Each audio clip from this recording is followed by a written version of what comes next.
दोस्तों, बदलता संविधान की इस सीरीज में आज हम बात करते हैं अमेंडमेंट 2 के बारे में।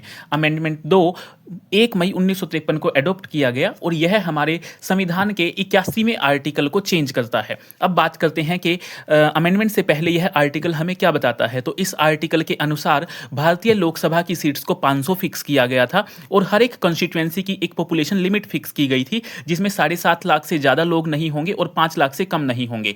यानी कि 5 लाख से ज़्यादा और 7.5 लाख से कम एक कॉन्स्टिट्यूएंसी की लिमिट रखी गई। लेकिन असल दिक्कत तब आती है जब 1951 की जनगणना होती है। जैसे अब 2026 में भी जनगणना चल रही है, उसी तरह से 1951 में आज़ाद भारत की पहली बार जनगणना होती है और उसमें पता चलता है कि जैसा जो जनसंख्या का आइडिया सोचा गया था, असल मायने में जनसंख्या उससे काफ़ी ज़्यादा निकलती है।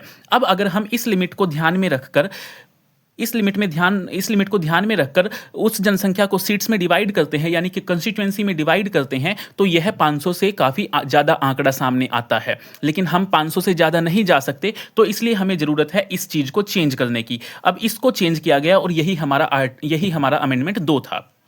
तो strictly following the population ratio would have required increasing the number of Lok Sabha seats beyond the limit of 500। लेकिन हमें 500 से ज़्यादा नहीं जाना था, इसलिए हमने अमेंडमेंट किया और हमने इस चीज़ को हटा दिया।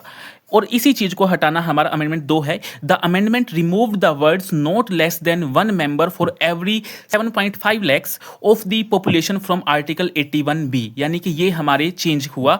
The strict population limit for constituencies was relaxed.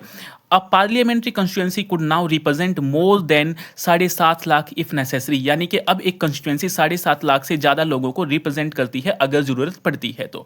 आप बताइए हमें, क्या आपको ये समझ में आया? इसी तरह से अमेंडमेंट 1 भी पोस्ट किया जा चुका है। अगर आपने नहीं देखा है तो जाकर देखिए और अमेंडमेंट 3 के लिए कमेंट कीजिए। धन्यवाद।